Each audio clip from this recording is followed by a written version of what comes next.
There it is. How are you today, my friend?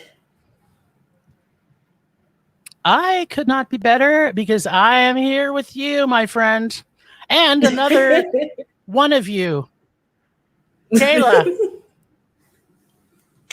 Right? So Kayla's height. She hears what? Kahala, Kahala. Kalia. I don't think people read it. They just go, "Oh, but it's Kayla, right?" Yes, it's Kayla. It's Kayla, though, right? Okay, so yeah, kind of like it says, but nice. Yeah, some people don't know. So, how many shows have you recorded today? 2. You recorded 2 shows today? Yep. So this is my third. Yeah, we had some stuff we were working on, and then we did our regular one, and now I'm doing this. Okay. Bam. Hey, Jocelyn. Hey, Jocelyn. Let's see, Keela. Well, and of course, because Keela. I have no idea why she gets that. I don't know. There's no, it's not Keylah. But some people look at it and go, "Oh, she's just being sassy." Just being sassy. Hey, Lenora. Welcome. Hey, Lenora. So thank you, everybody, for tuning in to another podcast live recap of this week's episode with Jim Evans of Film Rage. I'm your host, Leah, joined by my co-host, Kayla. Hey. If you are watching us on Instagram, jump into the conversation on YouTube or Facebook. We're in both places. So just jump into the conversation so that you can be a part of this experience. So I want to start off kind of with because we talked a lot about culture clashing and different perspectives and different truths that we hold. So, on your perspective, based solely on your perspective, I love how you loaded that one. It is gonna be so out of left field. What meal do you prepare the best? Holy friholies, and it's not friholies. Man. I'm a good cook. I can cook Italian really good. I can cook barbecue. I think I'm the king of the barbecue, is what I would say. Okay, so what's on the grill? Steak. My wife loves steak. Chicken. You name it. Anything. Vegetables. I'm in this big thing right now where I bought this aluminum stainless steel pan that's got kind of holes in it, and I'm grilling every vegetable possible, and I'm just in love with it. It is right. You get the little bit of char on it, throw some different spices on it. We have a spice place in town that is like, it's lined up every day, and they have all these different spices from all over the world. And the last time I was in there, like, you got to try this, put this on everything. And I'm like, okay. And it's like a garlic curry seasoning. And it's just like, it's so good. So good. Yeah. If you get anything garlic with curry, I'm in. Sign me up. What kind of curry? Because there's like different kinds of curry. You have your island curry, your Asian curry, your Indian curry. So what kind of curry? You make me laugh. You and me are psychic, telepathically linked or something. We talked about this at lunch with my wife and I, because we were eating Indian curry, and I'm like, you know what? My favorite curry is like East Indies curry. And well, my mom was born in Jamaica, so I have a bit of a spicy taste bud, and some of the curries that come out of Jamaica and like the jerk, but also like the curries that come out of like Trinidad and Tobago, I think they're probably my favorites, because it's a hybrid, right? Yes, absolutely. Right? Because Indian food Indian food is the most complex food on the planet. I don't care what anybody says. They have the most spices and the most variety of food. Like, it's never the same twice, right? If you got the opportunity to just travel through street vendors, and that was what you were doing for the entire week, which types of food or which country would you go to just go to the street vendors? Damn, you got some good questions. So I am what I would consider a foodie. There's not a food I won't eat, and my favorite food right now is Korean food. So I would probably either do like Korean barbecue or just anything Korean. But my all-time favorite, like people who know me, they in some of our circles they call me Dim Sum Jim. So because I do love the dim sum. So have you had dim sum before? Yes, absolutely. Like most people say they love Mexican food. Like I love Asian food.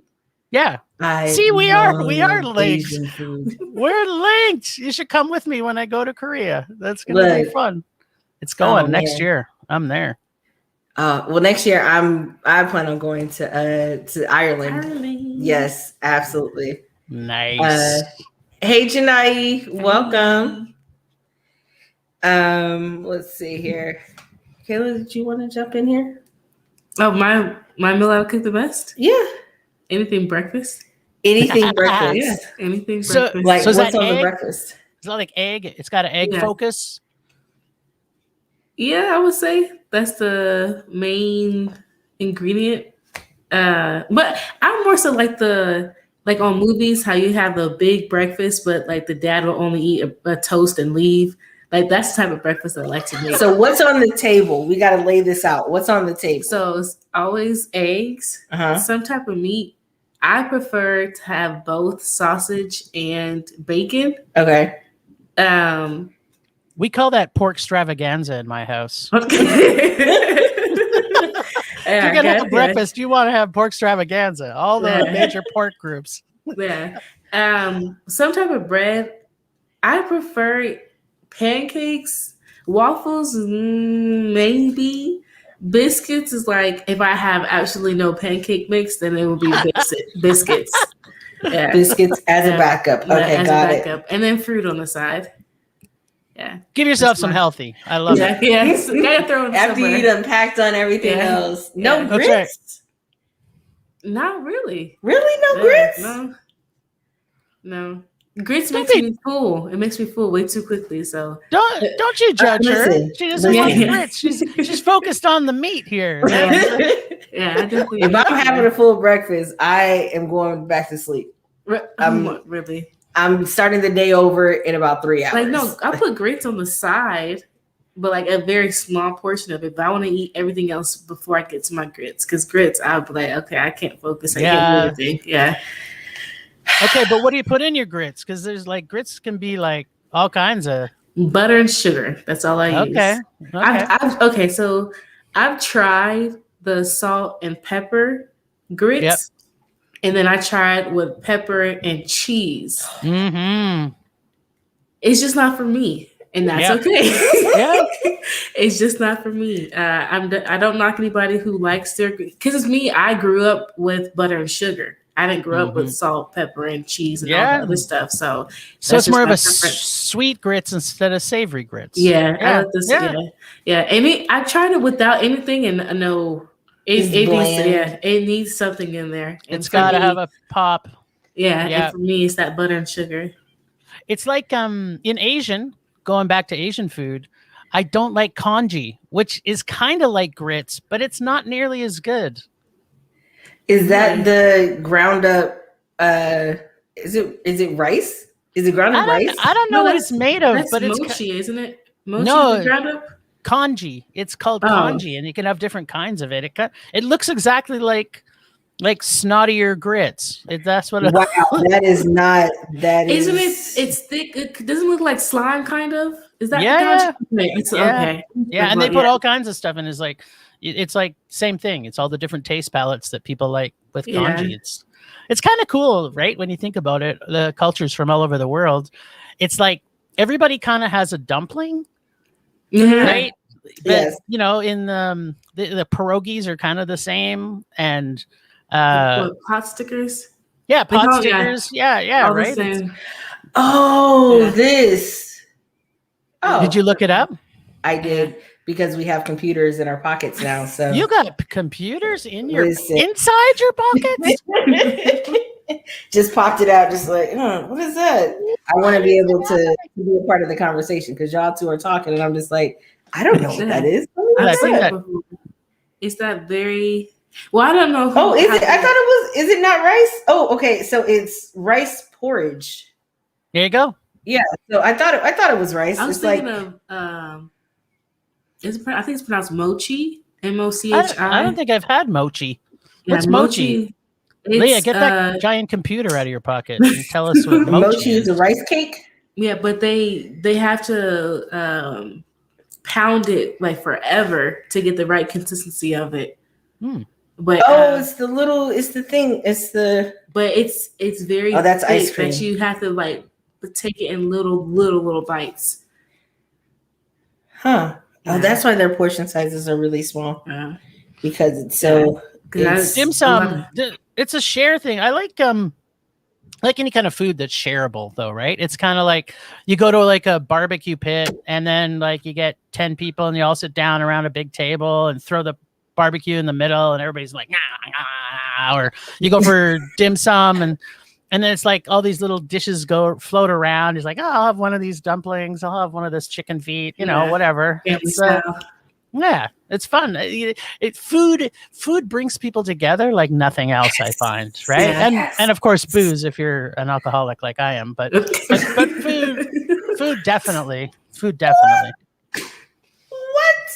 What? So okay, I likes to drink. Can't help it. I can't help it. Listen, what's your drink of choice?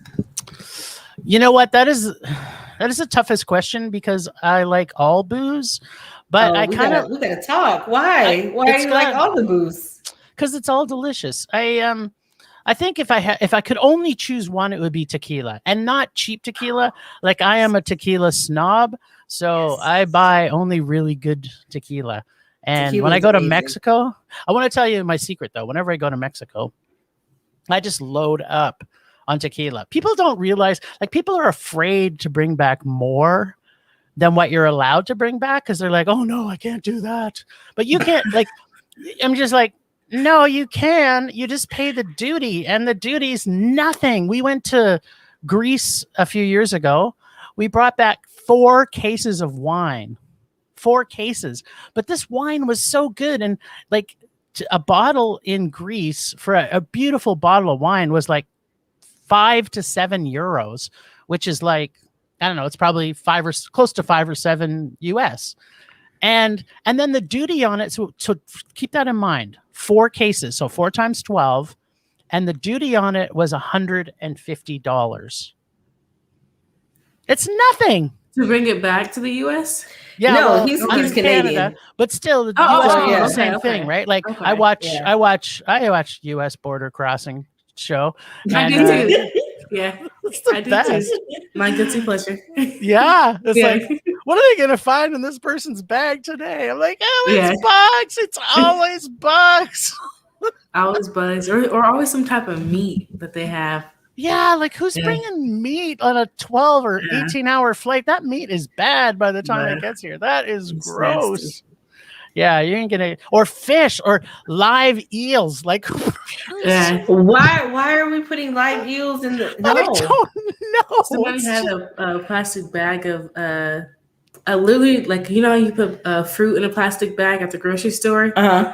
Somebody had their fish with water in the plastic bag. He's holding it up like this. That show is insane. And then how the people that bring drugs and this is like, yeah, do you really think you're gonna get across the border with all those drugs? Like, they do try. They do try. But you never show them do the cavity search anymore. That was always my favorite part. It was like, okay, well, we found drugs here, but you know what? We really gotta check inside. So yeah. There's some hollow places we can go in and check out. Let's go ahead and see. Come with me. I'm going to look really deep for more drugs. So, in talking to you, I feel like family is really important. You value the relationships that you have with people across different spectrums. What memory do you cherish the most? Probably my kids' births. So I have 2 daughters, and they're both amazing people. I love them unconditionally. They are both super brilliant, super beautiful, super smart, and super talented at everything they do. So, yeah, I think that the birth of my 2 daughters, for sure. Bar none, just those 2 at the top right there. Yep. Kids, if you're listening, your dad really loves you. Just want you to know that. They know. Just They want you to know. know that.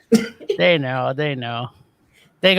They always say their dad's the best too, but that's just my opinion that they say that, but they probably do, I'm assuming. I never hear it, but I assume that this is what they're saying. Yeah, exactly. I can make the assumption that this is what they're saying. Come on, right? Which comedian makes you laugh so hard your sides hurt? God, these questions are so good. That's what I told you last time. All these questions. I'm curious. I really want to get to know you. Like I think what I appreciate about us being in quarantine while you're thinking about your answer, what I appreciate about us being in quarantine is that I've had the ability as well as a lot of people to connect with so many people I would have probably never connected with. And I mean, you being in Canada, I talked to people from Australia, recorded with somebody in Ireland, talked to another person from London. Like being able to record with people across all different backgrounds, all different walks of life, and even having a random conversation about like the gun debate, which I feel like that's probably what this episode should have been called. It's just like, gun debate with the US and Canadian. Like it's wild how we get this awesome opportunity to connect with so many different people from different walks of life. So absolutely, if you give me the opportunity, I am going to ask you questions that make you go, you know what? I didn't really think about that before. Yeah. Well, so I don't know. The reason I find it tough is as far as comedies, the movie genre, they're not normally my favorite because I normally don't like that many comedies. But stand-up comedy, I think I'm going to go with Carol Burnett. I think Carol Burnett is the funniest person on the planet. Yeah, I am. Like I used to watch. I grew up watching the Carol Burnett show. And that lady could bring so much. If you do not believe me, there's an episode. If you haven't I've seen a lot of Carol Burnett. Okay, yes. So if you've seen the scene where they're doing Gone with the Wind, and she takes the curtains down and the curtain rod is out. Like she is just brilliant. She's funny as hell. Yeah, I think she's. Yeah, I find women are more intelligent comics, actually, to be quite honest. I think I like really stupid comedy, but I also like really intelligent comedy. And I find most women make me laugh more than men. I don't know. I saw Carol Burnett. I was introduced to Carol Burnett through watching the Lucy Show. And I was just like, oh, but Carol Burnett, funnily enough, is also on Peacock. I just saw that the other day. I was like, oh. She's popping up everywhere. Well, all right then. I know her from Annie. Oh, yeah. That's right. Yeah. Right. That's all I know her from. Yes. Yeah. Go watch some YouTube stuff. She's funny as hell. Yeah. I think the comedy, do you prefer overall, not just Carol Burnett, but do you prefer comedy, recent comedy or comedy from decades past? I never choose comedy, right? It's just not something I choose. If it's the only thing that's on to watch, then I'll watch it. I kind of prefer stand-up than I do to movies because I always find that when they try and make a comedy, the jokes by the people in it, they just seem to get old pretty fast as the movie progresses. So whereas as stand-up, you kind of get like an hour of a good stand-up and then you get your laughs out because they can get everything all in that hour. So yeah, I wouldn't say it's old. Like, we had a chat on Twitter the other day about our love of the Golden Girls, and I used to love that show too, right? So, it's so good. It is so good, right? She's like, don't act like you don't watch that with me. Yeah, but she's maybe not liking it. It has its points. I mean, I don't know if it's because since I am younger that some of the jokes go over my head, to be honest with you. But it is a good show. I can definitely say it is a good show. But at some points I'm like, okay, you gotta explain that a little bit. It's nice to see the ladies, right? Like there's not a lot of shows that profile women as much as I think there should be. That's what I think. I also kind of like the new Saturday Night Live cast. I think they're pretty funny. There's some good stuff on there. I have never watched SNL. What? It was never like I tried to like I'll watch the monologues of the guest stars that I like. So when Dave Chappelle did his monologue or some other people, I can't even think.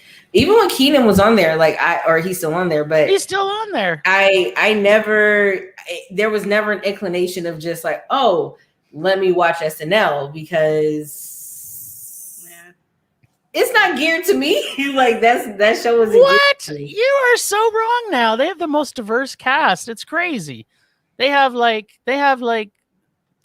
Asians on there. They have black people on there.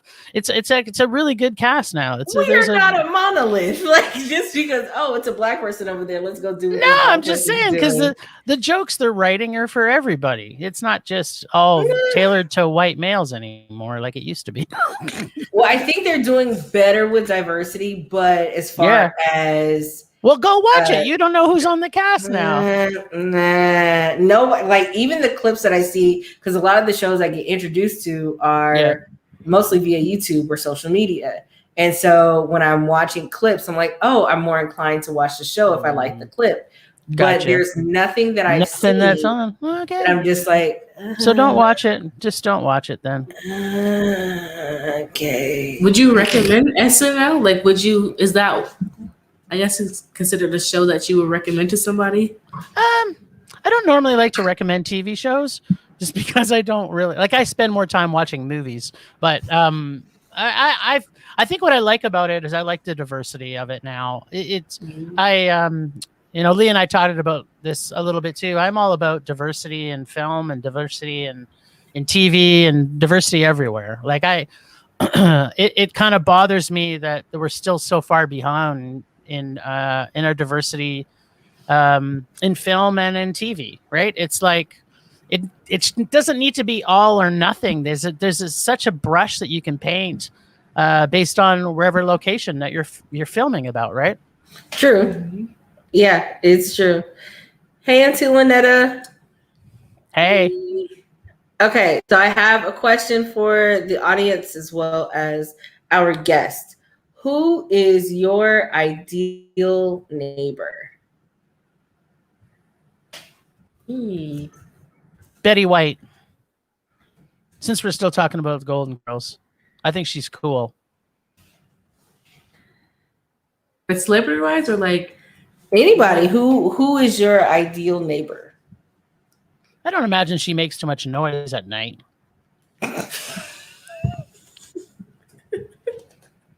Keeping me up all night with her. Like Betty White throwing ragers every Tuesday and Thursday, and just be like, you know what? Tuesday night. Let's go. It reminds me of, that's exactly. It reminds me of what's that show she had? The fact that Jim said Off the Rockers. Yeah, Off the Rockers. Yeah, that was a good show. Yeah. Did you see Off the Rockers? No, I did not get the pleasure. I might have to go look for it. Yeah, that's unusually I'll see anything that was hilarious. The premise of the show wasn't. Oh, go. Keep what going. You said? Now I want to know. The premise of the show is essentially if punked were senior citizens. What? Yeah, they do pranks on people. Yeah. So there was this one scene. This old guy was in a wheelchair and trying to get up a hill. So everybody sees him struggling, and some guy goes, "Yes, I'll help you go up the hill." So he's like pushing really hard to get this guy up the hill. And then the guy in the wheelchair turns around and goes, "Thank you." And then turns around and goes, "Wee!" back down the hill. And it's just like, what are you doing? What are So it's just old people just wreaking havoc on everybody else. That's what it is. That's pretty sweet. Antoinette said her ideal neighbor is respectful. Is a respectful person. Okay. Like Betty White. She seems to be that. Until she throws her ragers on Tuesdays. That's yeah, what it baby. is. Not as many people block your driveway on Thursdays, but Tuesday, prepare to have your windows vibrating and you not being able to get out of your driveway. So that's right. Yeah. I don't know who I would have as my ideal neighbor. Like, I know what characteristics I want them to have. Okay, so what characteristics? I'm trying to think of a person. As opposed to a table person? No. Well, that's it. It's a tough question because your ideal neighbor, like the people that we see that are movie stars and whatnot, we don't know what they're really like. So it is kind of like to name a person is hard, but to say the characteristics, right? That's cool, right? Because then, you know, it's like you want them to be respectful. You kind of want them to give you your space so they're not over talking to you all the time, right? That they're at a distance that it's okay. Maybe I'll have them over for a beer on the patio, but they know not to come over every day for a beer on the patio. Don't keep knocking on my door asking you to have some sugar or something. Listen, I was like, what kind of sugar are you looking for? I vote Mr. Rogers. I feel like Mr. Rogers will not only make sure that he's a respectable person and respectful of other people's space, but he's more inclined to have, instead of Betty White throwing ragers, Mr. Rogers wants to have a block party and like, hey guys, if you want to, I don't want to impose on you, but we're having a block party and I would love if everybody can come out. So I feel like Mr. Rogers would be a really good neighbor. I don't think I could see him doing coke either. I think Betty White would probably do coke.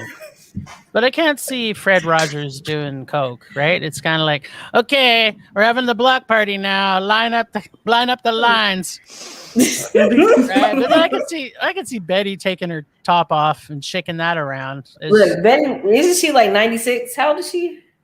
Something like that, maybe. 98. She's 90. She's battling out the queen to get to 100 somehow. I knew she was up there. I thought she was 98. She is, I think. Isn't she the last golden girl? Yeah, she's the last one. That's what I figured. Yeah, that's whole. She's 99. Oh, 99. What? 99. What's her birthday? January 17th, 1922. Oh, she's gonna hit 100. So, okay, when's the Queen's? When's the Queen of England? Who's gonna get to 100 first? It's interesting. I never think about the Queen of England. Yeah. How often? Like, because you're. What movie was that? What's that? There is no Queen of England. Yeah. From Megamind. We do movie quotes quite often. I love it. Did you see Megamind? Yeah. It's a good one. That was Hal, right? Yeah. Hal who said that. There is no Easter Bunny. There is no Queen of England. It is like, wait, what? Nice. Queen Elizabeth is 95. What? Oh, Betty's got her beat in spades. She's got it all over her. Oh yeah. How often do you consider the Queen in your everyday life? I don't, but I know she exists. She's on our $20 bill. So. Oh, that's right. You guys, okay, yeah. Mm-hmm. I just really had a dumb moment. What? Okay, so obviously I'm not aware. I don't. We're praying you don't for follow her. The Royals? What do you mean? Don't follow the Royals? So I knew there was different currency. Yes. But I thought everybody had the same look of money. I guess you could say. Like I thought the same people were on the same money. Like the same bills. Yeah, I didn't know it was different. Because I was like, what do you mean the Queen's on? No, she's not. We're gonna look at some currency when we get off the live. Okay. All right. We'll look at some currency. Yeah, together. Actually, there's some really beautiful currencies around the world. Yeah, and so I mean, some of them are 10,000 yen, 1,000. Yeah, yen. so I know like I know like the amounts are definitely higher than what we have. I just thought the same person is on there. But why would Thomas I Jefferson don't be on know. the Japanese money ever? I don't know. You're asking me the wrong question. I don't know. Yes, and we fought for our yes, there was a fight that occurred I'm gonna say okay for the freedom of white men in the United States. And so now we have our own money.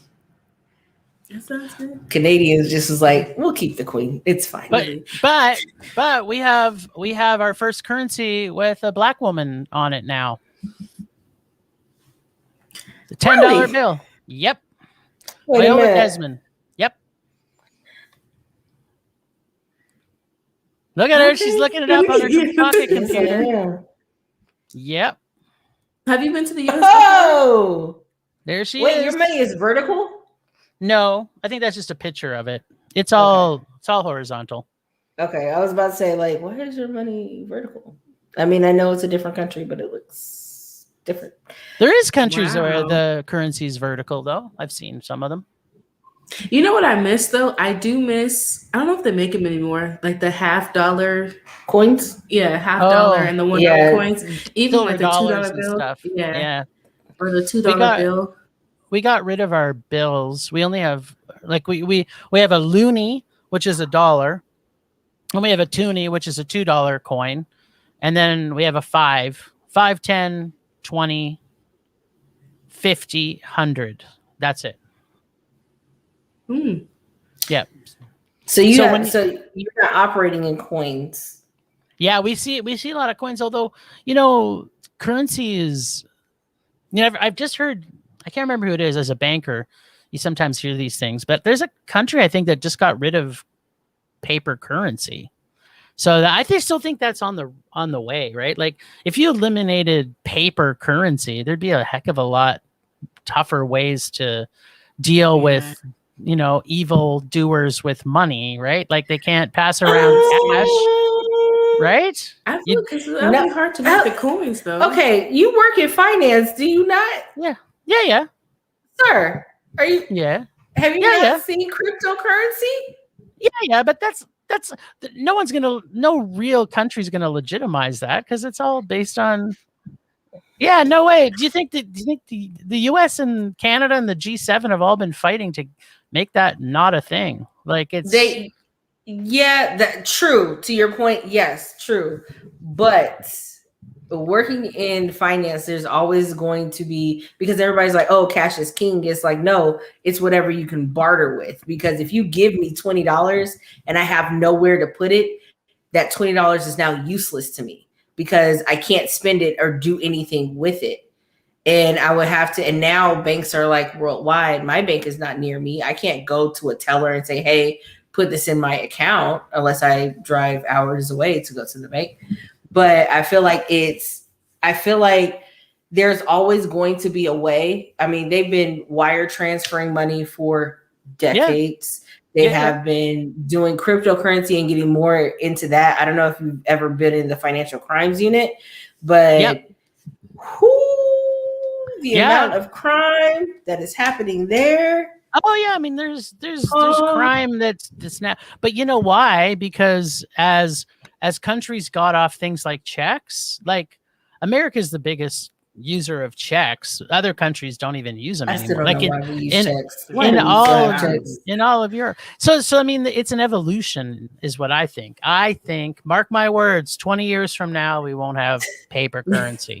Well, we can't even get off of, because they tried to say, because it produces more money to produce pennies, nickels, and dimes, and we've been trying to get off of coin, or we've been talking about getting off of coins for years, and we're in. I don't know, whoever the powers that be deem it necessary for us to stay using coins for no reason.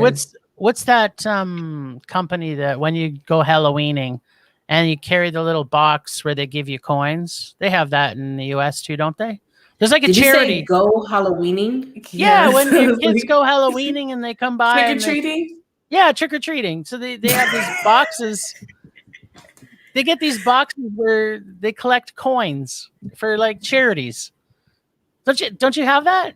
Not anymore. We haven't had those in like, okay, so the places that you see where they have like the coins, like, oh, a quarter for you know, the St. Jude's place or whatever. Yeah. Like I see those in old Chinese food places or like or like not, I don't even see those at the laundromat anymore. Like they're essentially like not or if you go to a drive-through and they have like the little collection box where you can just put your change. McDonald's. Yeah. Yep. That's the only place that I've ever seen those ones. 7-Eleven. I haven't been to 7-Eleven. I haven't been to 7-Eleven in years. Yeah, it's been a long time since I've been to 7-Eleven. What's the U.S. equivalent? No, we have 7-Eleven here. I just haven't been there in a long time. They're not as popular. Where do you get your hoagies at 2 a.m? So at 2 a.m, I am either cooking or sleep. I don't really go out to get food. Get a hoagie? To get a hoagie? No. What is a hoagie? At 2 a.m? It's a sandwich. It's like a sub. Oh. It's like 7-Eleven. 7-Eleven made it famous. It's like the Slurpee and the hoagie. It's like your hangover food. Yeah, if I get hangover food, it's either going to be a run to. Okay, the if border, I were in California, are you going to run to the border for tacos? If we were in California, it would be going to In-N-Out or ordering pizza from Round Table Pizza. But on the East Coast, that's where you are now, is the East Coast. Yeah, I'm on the East Coast now, and I haven't really had a necessity to. Found your jam yet? You haven't found your takeout place? No, actually, no. Go drop by 7-Eleven, get a hoagie. That's an option. Yeah, no, I don't trust food from 7-Eleven. Like it spins on the thing all day. Like vending machine sushi. Don't do it. Yes, that's why. Why are you getting sushi from the vending machine? That just sounds nasty. It does. Why would you do that? That's. I was kidding. I don't think I've been to 7-Eleven to get a hoagie since I was a teenager. That's about the price point that you have to be at in order to get a hoagie from 7-Eleven. Yeah, if I can't afford $7 for a Subway, then I'm in desperate times. I don't need that sandwich wet enough. Listen, you better go to Wendy's and get you a smooth 4 for $4 and have a seat. I'll take a cup of noodles. 69 cents, thank you. There you go. You gotta stretch it out and drink a lot of water. Drink a lot of water. Yeah, you're gonna be dehydrated. I can, lose some weight. That's fine. I don't have to eat. Water weight ain't real weight loss. It's not. No, but it's I don't know. I'm trying to think. I don't think there's any places out here that I will also too. I haven't been smashed like that to like, oh, I need to go and get me something to eat because this is about to be a hangover situation. I've never been in that position out here. Yeah, no. Kayla, you're not doing your job. What's going on here? Me? Now that it's opening up, take her out and tear up the town. I work 7 days a week.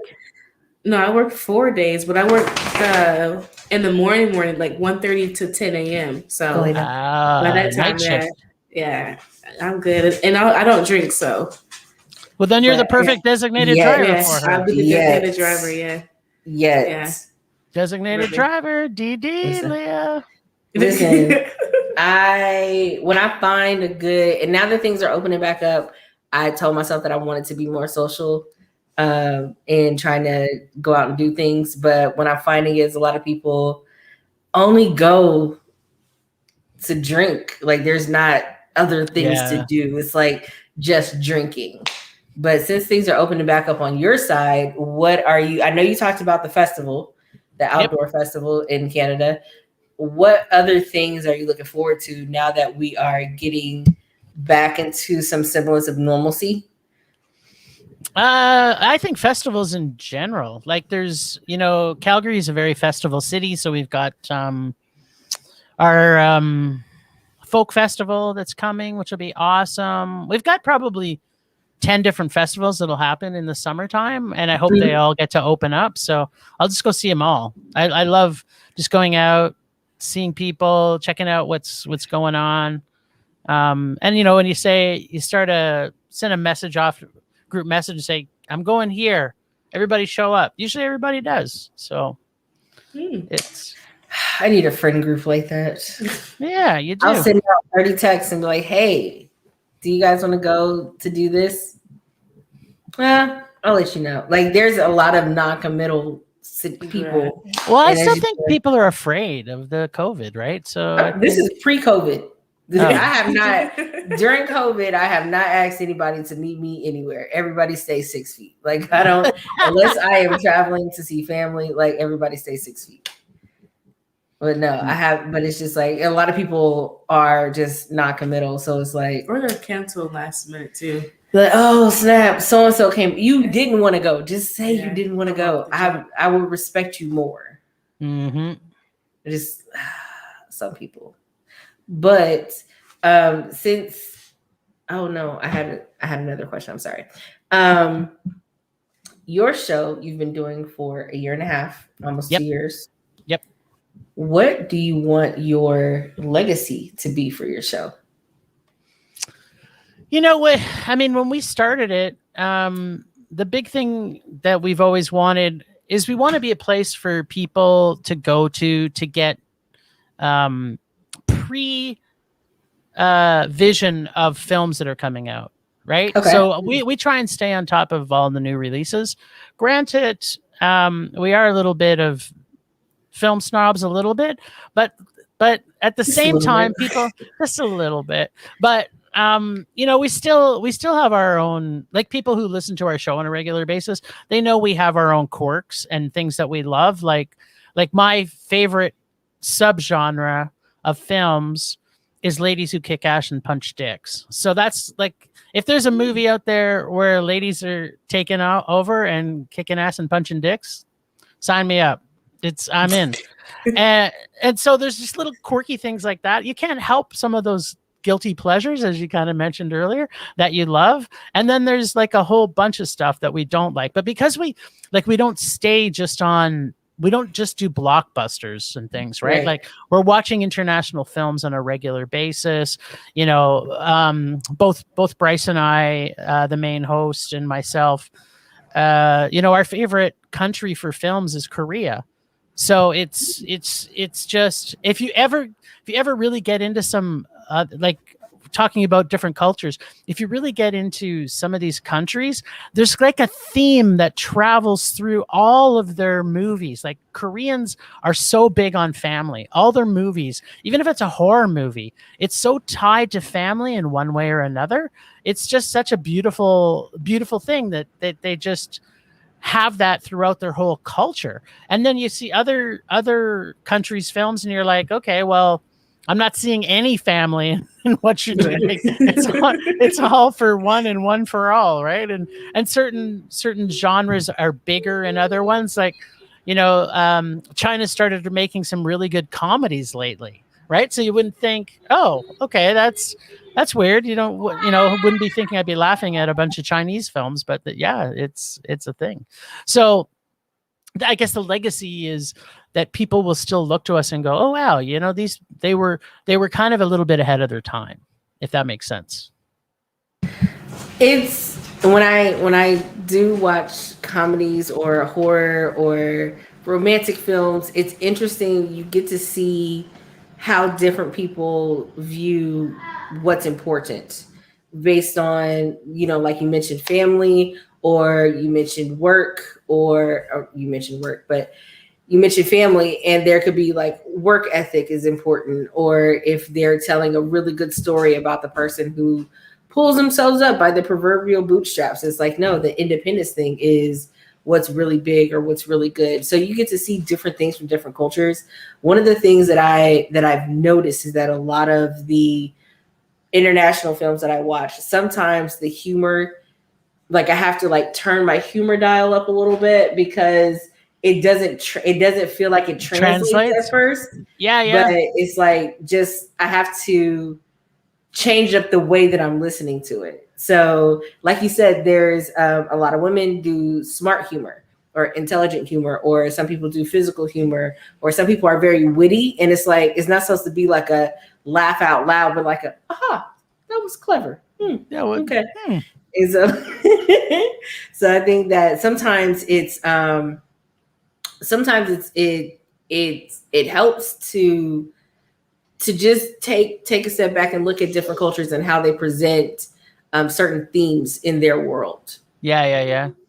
So That's actually why I think that's why we prefer, both Bryce and I, we prefer international films, because I feel that where film is at right now in North America, I'm going to say for both Canada and the US, it's just taking a thing that we've already seen and redoing it. There's nothing new that's coming out. I mean, even the last 2 weeks when we've been to the movie theaters, every movie has been a freaking sequel. And it's just like, okay, is there not, like, I don't know. I don't know if you're a big reader, but I used to be a really big reader. I used to read like 5 books a week when I was younger. mm-hmm. I don't do as much reading anymore. But even then, I have a whole bunch of books that I've read that have never been brought to the screen. And some of them are brilliant, right? And you think to yourself, do we really need a Fast and the Furious 9? Right. I mean, do people really need that much escapism to watch the exact same movie where they defy intelligence and physics through an entire movie? And yet I will be watching that this weekend. I'm going to hate every minute of it. I'm not going to be taking part of that. It's interesting that you brought up the books though. Like I'm not as big as I used to be in the past few years, but absolutely love a lot of the sci-fi books that I've read. And there's an author who is Octavia Spencer. She has, oh my gosh, one of her books, Kindred. I would have loved to see that come to life. I would have loved to see that on the big screen. But, we got to make 37 Fast and Furious movies. A bunch. Yeah. We had to restart the Rocky series for some reason. Yeah, that doesn't even make any sense because it's terrible. We have like 37 remakes of everything. And I'm just like, there's so many good things. But then they had Artemis Fowl. Yeah. And completely abandoned the material at all. Like the last book to film that I saw was Hunger Games. Yeah. And it was so disappointing because she rushed the last book just to get it out, and I didn't like it. Yeah, I agree. I read the whole series too. But the movies, I was like, what are y'all doing? Did y'all read the material and just like, you know what? We're not even going to read it. We saw what it's about. We read the wiki page. So the third let's go ahead and make bad. 4 movies. The third book is bad, right? Like it is bad. They didn't rush it. I think they could have been another 2 novels after it, but I agree they rushed it. Yeah, she said she was tired of it, and if you're tired of it, leave it alone. I don't want you to ruin it. Just do 2. Just leave it how stop. It is. Come back to it later. Well, the editor wanted another one. It's like, no, leave it alone. It wasn't. Yep. Leave it how it was. I would rather you leave me hanging than to give me something that is terrible. So, yep. I mean, personally, that's just personally speaking. But I'm hoping that with old Hollywood kind of dying off and this new space that's being created for different people of different background, we'll be able to hear different stories. Yeah. And not the same old will they, won't they, and having a romantic storyline. Like, do we really need Pirates of the Caribbean 17? No, we do not. And every one of them having... We didn't need 2, but... It's true. There's too many fucking sequels, and most of them are all terrible. Just leave it alone. There's so much good content. But people keep going to it. That's the problem. Like I should really be just stopped going to see them. But when they don't put anything else out, what are you going to do? Like we're looking at films that we've been waiting to see to come to to cinemas, and while COVID's been gone and none of them are coming, we just now, everything that's coming out is, oh, The Conjuring 3, oh, Fast and the Furious 9, oh, A Quiet Place 2. It's like, during the whole time during COVID or before COVID, was there nobody writing anything original? No. Yeah. So that, back to my point, is the reason why I love international film, because you don't get that when you watch a Swedish drama. You're not getting that. You're getting the perspective of the people in Sweden, and they don't. I mean, maybe all the Swedish movies are all the same for them, and maybe they're complaining about it. But when you watch it here, it's kind of like, whoa, that's kind of weird. I didn't know that's happening in Sweden right now. It's different, right? Yeah, absolutely. Well, this has been a great conversation. Thank you so much for gracing us with your presence. Can you tell the people where to find you? Yeah, people can find me everywhere. Usually I just look out your window. I'm probably looking in right now. But Film Rage YYC on Instagram, Twitter, and Facebook. And I think also on TikTok. And if you search Film Rage Podcast on YouTube, you'll find us there. And then we want everybody to go see our website because we're so proud of it. It's filmrageyyc.com. Look at that. So I say it and magically it appears on screen. But that's actually one of the things that we're really proud of, because we're building a database of all the movies that we've reviewed. So if you go to our reviews page, every single movie that's been reviewed on Film Rage is there. And you can even just search movies on our search engine and see what we rated it. And then it has a click, like you can click on it to a link to the show and you can listen to it. So if and we keep such immaculate notes. In fact, Bryce is like a little bit too spreadsheet minded. So if you find a movie that you really want to know about and just type in, the movie, it'll come up, and then on the show notes, it'll say exactly what time in the episode that movie is. So you don't have to listen to all the other crap that we have. You can just go straight to that time slot in the episode. So yeah, and then we have a whole bunch of other fun stuff that's on there. We got a merch site. We got some candids of us over the last couple of years, just being stupid out in public, and just a bunch of great stuff. We have something called the lists that people. We talk about it all the time, but I don't think people think much about. But it's a list of we have four different lists. We have a mesmerized list, so people that we consider when they're on screen they're mesmerizing, and then we have a repulsive list, which is the reverse of that. That every time they're on screen you're repulsed by them, and then we have an undoubted, which there's rules to the undoubted and the doubted. So if they're undoubted, it means that we rate Mondo, Meh, and Rage. Those are our three different rating systems. If they're Mondo, these people that are on the undoubted, it means that 100% their movie is going to be good. You should see it. Anything that this person is in. And the doubted one is it's a pretty good chance that movie is not going to be good if the person is doubted. So, yeah. So, yeah, go check out our website. Have fun. There's lots to see and do in there. And yeah. That's us. That's where you can find us. Oh, thank you so much for being on the show today. We greatly, greatly appreciate you. Thank you. Yeah, make sure y'all support Jim and Bryce and the guys over there at Film Rage. You guys have really great content, and I like your back and forth and your conversational presentation when talking about movies. Even though you have some interesting points that are made, I feel like you're not as much of a film snob as I heard from other people. You at least give some people the benefit of the doubt. That's why I can appreciate it. Well, like you and I have talked about, like, I respect everybody, for what they believe and what they think. I don't hate somebody because they don't love a movie that I love. Right.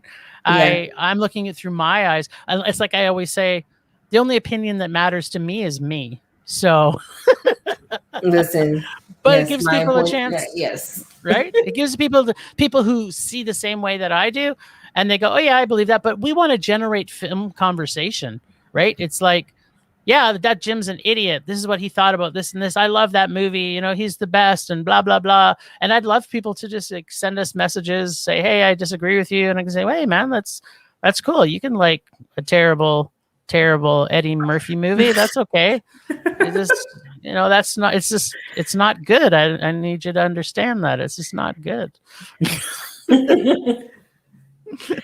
Well, thank you again. Thank you so much. Before we get out of here, Kayla, you have anything for the people? No, I'm good. Come on, you got something. You've been hiding something, Kayla. Don't play coy with us. No, I'm just kidding. I have an Instagram page where my family, my oldest son, he is 4. He's autistic and nonverbal. So I just post daily about him, or not daily. Used to be daily. I post maybe about 3 times a week, just, you know, his interactions, how he communicates with us in the world. And we can just follow our journey. It is the Buyer's Journey on Instagram. Cool. Cool beans. Thank you for not having anything. I appreciate that. You're welcome. Yes. Thank you all so much for tuning in to another recap of Take a Six podcast. I greatly appreciate you. Thank you to Jim. Thank you to Kayla for being here. I've been your host, Leah. We'll see you all next week. Bye.